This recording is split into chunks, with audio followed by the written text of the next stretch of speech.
Hello, you're listening to Gunsmoke on Wild West Tales Radio.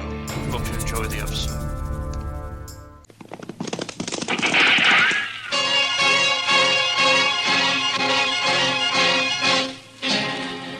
Around Dodge City and in the territory on west, there's just one way to handle the killers and the spoilers.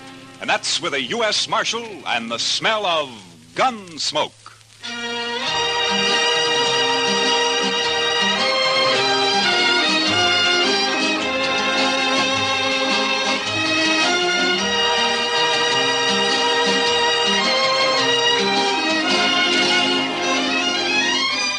Gunsmoke, starring William Conrad.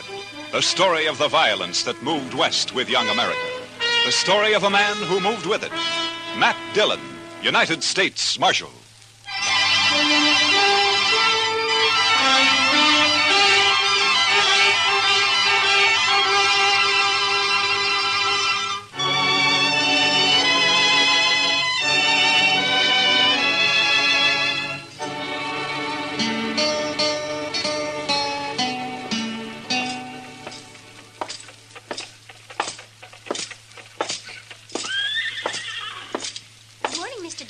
Morning, Miss Ida Mae.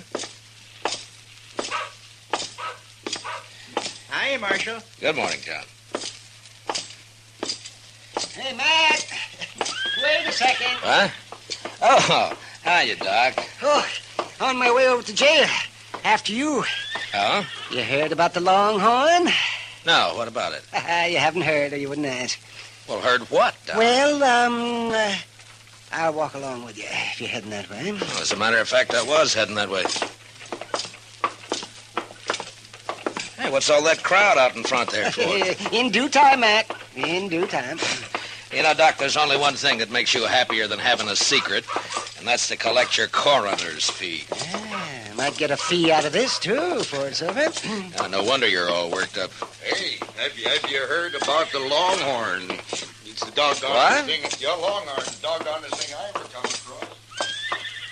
Morning, Mr. Dillon. Hiya, Chester. Say, you heard about the Longhorn? No, Chester, I have not heard about the Longhorn. What? He's upset, Chester. He's the only man in Dodge who hasn't heard. Look, so help me, Doc, if this is one of your practical jokes. No. I had nothing to do with it. You'll see. Will you pardon me, ma'am? Let him through. Pardon me, please. Let me through. Excuse me.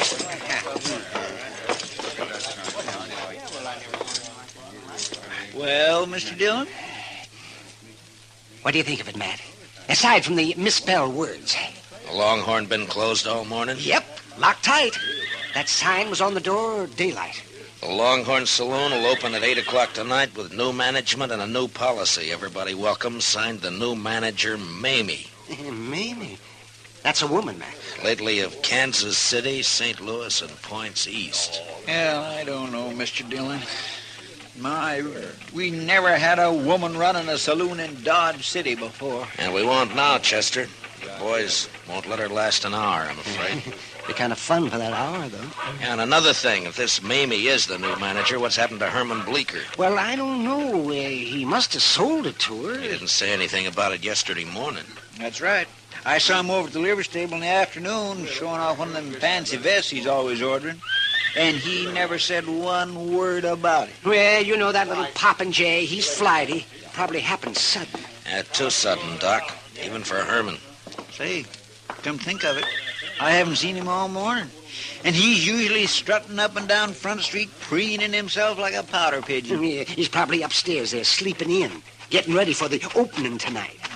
We gonna be here, Mr. Dillon? Mamie, huh? Mr. Dillon? Huh? Oh, yeah, Chester. We're gonna be here.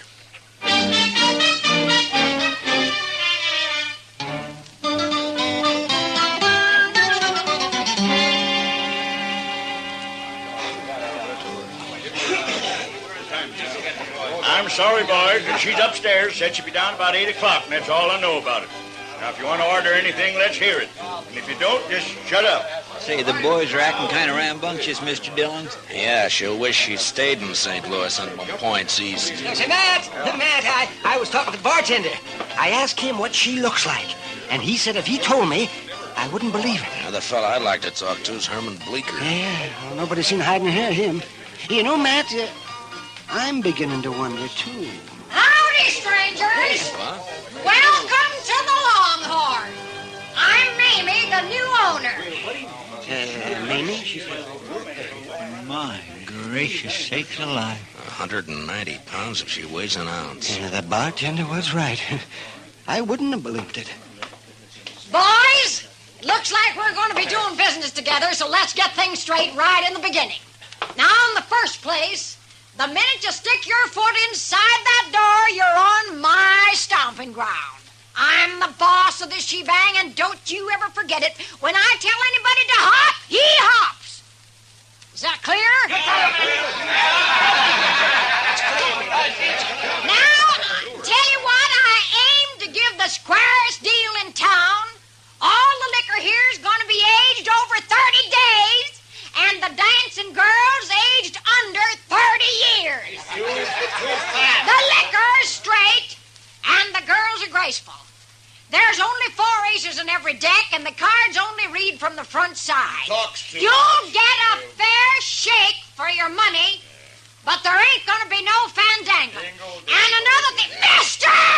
I'm talking. Well, so am I, old battle axe. Excuse me, boys. Oh, looks like it started, Mr. Dillon. Yeah, wait a second. He paid for his drink? Yes, ma'am. All right, you wall-eyed little maverick. Come on! Throw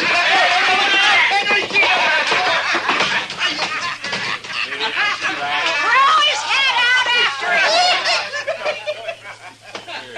Now, as I was saying, boys, I just won't stand for no fandangling. Now, maybe some of you figured I was wearing this six-shooter for a decoration. When I just cast your eyes on that ace of spades I got tacked up on the back wall. Now... For the land's sakes, did you see that draw, Mr. Dillon? Yeah, and she got the card, too. Oh, the boys won't give her no trouble, man. All right, boys, the first one's on the house. And it's the last free one you'll get. And the only credit I give is for funeral expenses. Belly up, boys! Well, sir, Mr. Dillon? Chester, I want to talk to Herman Bleecker more than ever. Say, you know, she's big enough to... well, I'll bet she forced Herman to sell. Yeah, maybe. Doc, I'll be right back. I want to talk to her. Oh, that you was nothing, boys. Oh, you're the marshal, huh? Yeah, that's right, ma'am.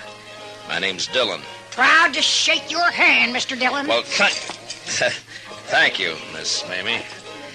Welcome to Dodge City. Mighty decent of you to express the sentiment, Marshal. I reckon you won't get much business around the Longhorn. I'll take care of any trouble that's around here. It'd be quite a change. The boys used to push Bleecker around every now and then. Oh, that runty little prairie dog. I didn't know he was planning to sell, Miss Mamie. He must have made up his mind in a hurry. Yeah? I made him an offer, and he took it.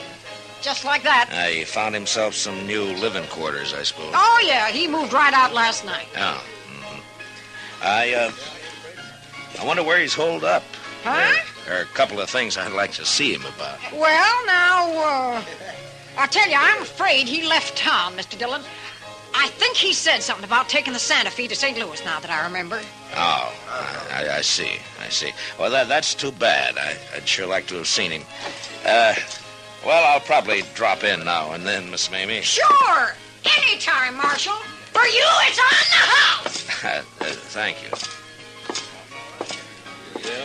What'd you find out, Mr. Dillon? Let's get out of here, Chester. Coming, Doc. Sure. Oh, yes, with both ears a-flapping.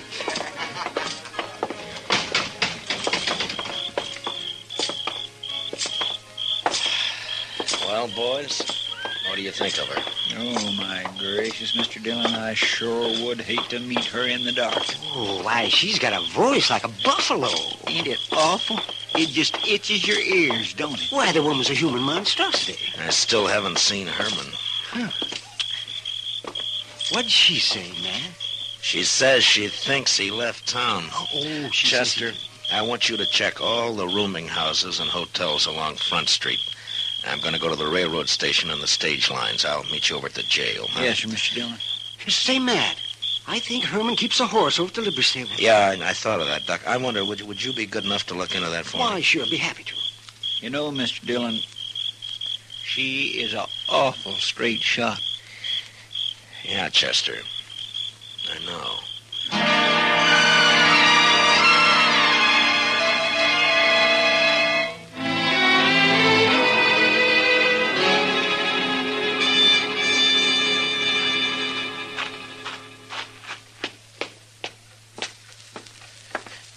You here, Matt? Oh, yeah, come on in, Doc. Well, his horse is still over at the stable. He didn't tell them anything about leaving. He didn't leave, Doc. Mamie came in on the 9 o'clock train last night. Only one train out after that, around midnight. He wasn't on it.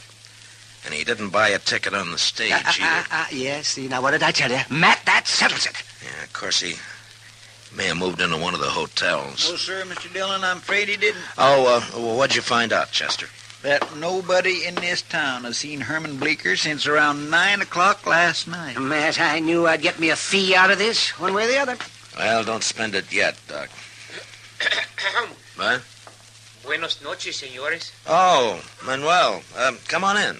Come on in. Gracias, señor Dillon. Well, what's on your mind? Pues, señor, I was at the railroad depot when I hear you ask about the little one, el señor Bleecker. No? And the other, the señora. Oh, there is much woman on that one. Well, there's no argument there, Manuel. Señor, last night I have seen something which is strange. No?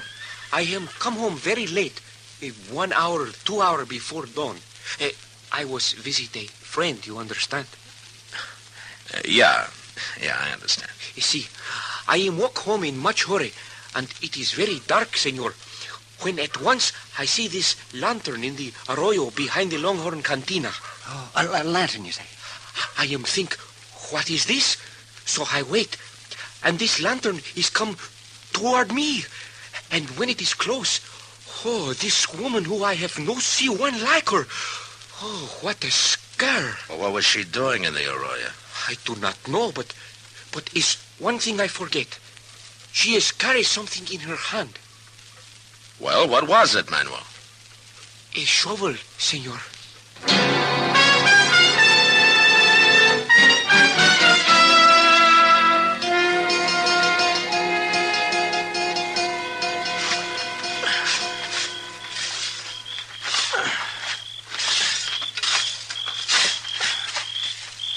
Find anything, Matt? Well, there's something here, Doc, but I can't quite... Hold the lantern over here, will you, Chester? Yes, sir, Mr. Dillon. I found something here, if I can just get it loose. Lantern all right, Mr. Dillon? Can you see what it is? Yeah, it's fine, Chester. Yeah, I got it. Oh. It's a boot. Yeah, here's the other one. Yeah. All that fancy stitching. Matt, those are his. I've seen them on him. Yeah, so have I, Doc. Yesterday, in fact. Here, take him, Chester. Yes, sir. There's a bundle of some kind here. Oh, you found the body, huh? No, it's clothes, I think, Doc. Let's have a look. Yeah. That's all there is, too. The hole doesn't go any deeper. It's hard pan on the bottom there. Hold the lantern down, Chester, and let me get this unwrapped. I'm not so sure about that coat, Mr. Dillon. There are a lot of them like that around town. Yeah, I know, but take a look at this fancy vest. Oh, that's Herman's. Nobody else in Dodge City'd ever wear a thing like that. Well, from the looks of it, he won't be wearing it again.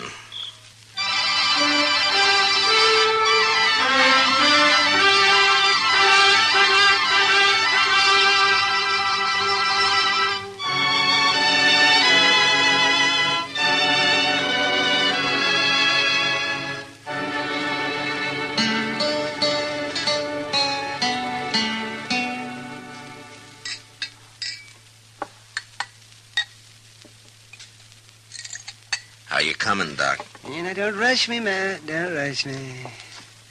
I haven't made one of these blood tests in years. If you ask me, I don't see any use in making one now. Well, let me see. Pour the precipitant into here. What other kind of blood could it be except human? Doc, I only want to be sure, that's all. All right. Let me see. 5 drops of the sulfate. You sure look uncomfortable, Matt. Well, how'd you like to try arresting that lady, Doc? Not my job to arrest her. All I'm doing is stopping up these loopholes Matt's trying to wiggle out of. Well, that's real decent of you, Doc, real decent. No, sir, Matt, I don't recall you ever being in such a predicament.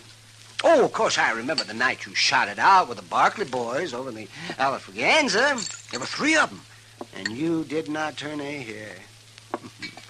And then that other time when you got dry gulched by the Platte River gang. All right, Doc, all right. But this is different. If I go to arrest that woman, she's just crazy enough to start a gunfight. Oh, it's a problem. It's a problem, all right. Now, let's see. We'll just shake this up and warm it a bit.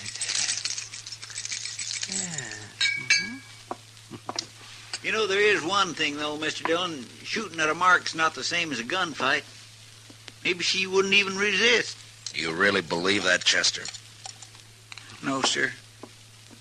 Oh, she ain't a woman. She's a human catastrophe. She sure is for Matt. Well, there's still a chance we may be going off half-cocked here. That blood could have got on Herman's vest a dozen different ways. We'll soon see. Let's see now. A couple of drops of reagent. 1, 2, 3, 4, 5. Yes, now. And we'll look for the color change. So, turn up the lamp a little bit, will you, Chester, please? All right, Doc. Oh. Well. Yes, Well, Doc? well, it's tough luck, Matt. It's human blood.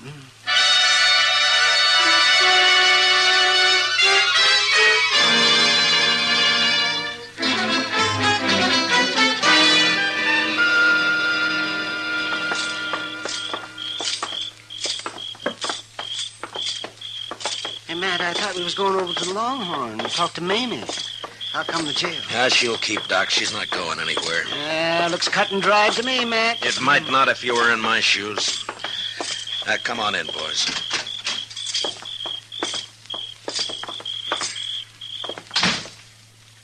You know, Mr. Dillon, when I talked to the barkeep, Finnegan, he said that when he showed up this morning to open the saloon, that woman was already inside waiting for him. She told him to come back at 8 o'clock tonight, and he didn't see no sign of Herman Bleecker. Oh, well, there's another nail in your coffin, Matt. Doc, if you keep this up, I'm going to deputize you and take you along with me. He sure can have my job, Mr. Dillon. No, you don't. I will not lift a hand in anger against a woman, especially that woman. Keep thinking we could still be wrong. Oh, somehow. real diehard. Look, now suppose Herman hurt himself some way. How? And he wanted to get away by himself and recuperate. Where? And suppose he didn't want anybody to know about it. Why? So he decided to stay with some friend. Who? And, well, maybe... come on, Chester, let's go.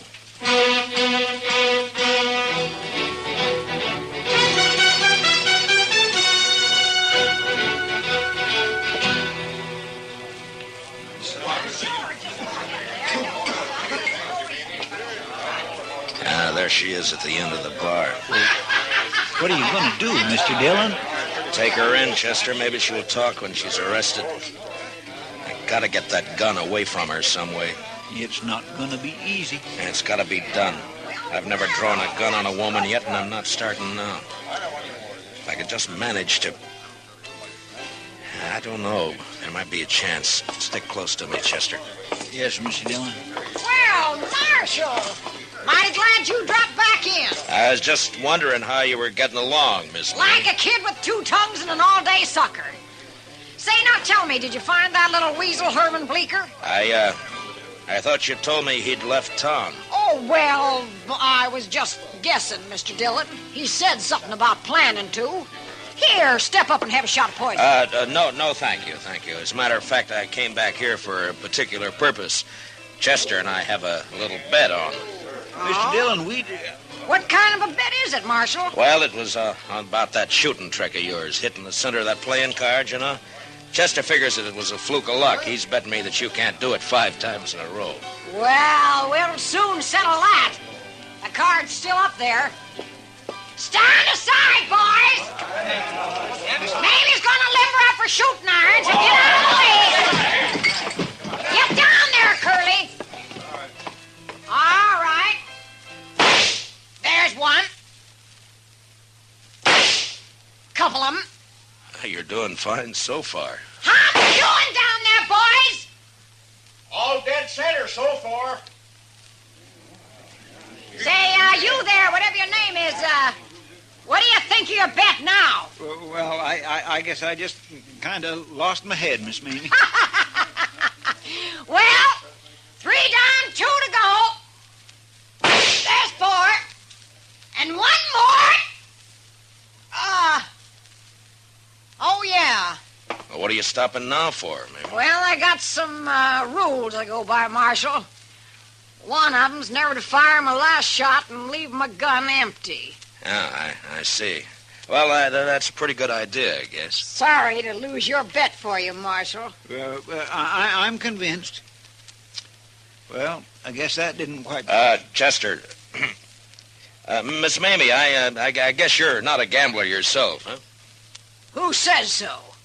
I'll take a fair bet at even odds any day of the week and twice in Philadelphia. Well, in that case, I'll make you one.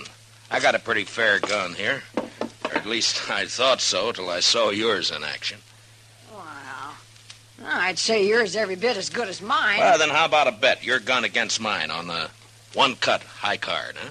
Well, now, how? I didn't... Of course, it's all right with me if you'd rather back out on it. Who's backing out? You got yourself a bet, Mr. Dillon. Finnegan, shuffle us a deck. Okay, Miss Mamie. It's a better a fight. Mamie never backs out. There you are, Miss Mamie. Now, who goes first, Mr. Dillon? What? Ladies, always. All right. If you're a friend, Lester'll cut him for us once. It's Chester. Never Yes, Chester, mind. be Cut proud. the cards. Yes, sir. Ma'am. Now, let's see what we've got.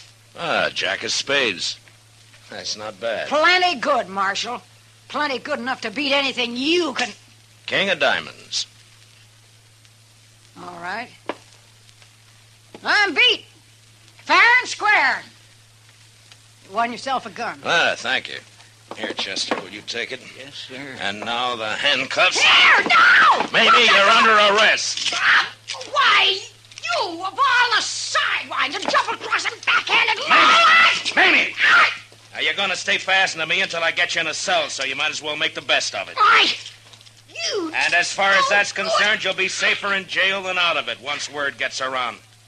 People here in Dodge City thought a lot of Herman Bleecker. That little sawed-off groundhog... That's no excuse for killing him in cold blood. What? You heard him, Mamie. You killed me. Bleecker! This is the biggest night of my whole life. To hear somebody finally shut Mamie up and make her like it. The marshal's a gentleman, you little weasel. He knows how to talk to a lady. And to hear you say how much the town thinks of me, Mr. Dillon. What's this all about, Herman? Well, I'll tell you what it's all about. Yes. This little grub worm ran out on me in Cincinnati 3 years ago. Like to broke my heart. I've been hunting him ever since, and last night I found him. I wailed the living daylights out of him. Yeah, he looks like it. But why did you bury his clothes? Mr. Dillon, would you want to be married to a man that dressed like that? She pretty near murdered me, though, Mr. Dillon. I've been up there in bed all day, just too bruised and embarrassed to hobble downstairs. Oh, we had our ups and downs, Marshal, me and Herman. You know how it is. Yeah. Chester, give me the keys to the handcuffs, will you? Yes, sir. I got them right here in... Well, I guess they're over in the... What's the matter, Chester? Oh, Mr. Dillon, when we were digging out there, Guess I must have lost him.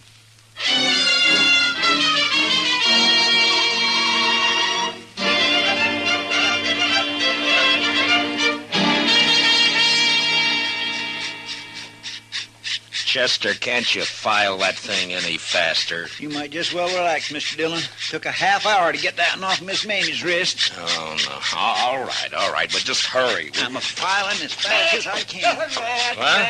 Oh, Doc. Mamie gave me this bottle of Irish here to make the waiting a little easier. And it's Jameson's. Oh, well, fine, Doc, fine. Chester, let that go for a minute, huh? And open it up. Yes, sir, Mr. Dillon. Can you imagine it, boys? Little Herman Bleecker married for years to a woman like that. I don't want to imagine. Oh, I'd get nightmares. Here you go, Mr. Dillon. Oh, thank you, Chester. Doc? Oh, thank you. Well, gentlemen, here's to the weaker sex. Mr. Dillon, which one is that?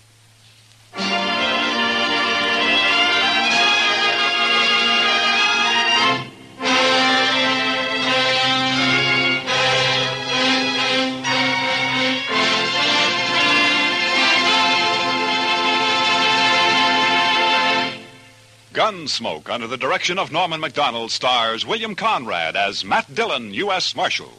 Tonight's story was specially written for Gunsmoke by Les Crutchfield, with music composed and conducted by Rex Corey. Featured in the cast were Jeanette Nolan as Mamie, with John Daner, Ralph Moody, and Byron Kane. Parley Bayer is Chester, Howard McNear is Doc. Join us again next week as Matt Dillon, U.S. Marshal, fights to bring law and order out of the wild violence of the West in Gunsmoke.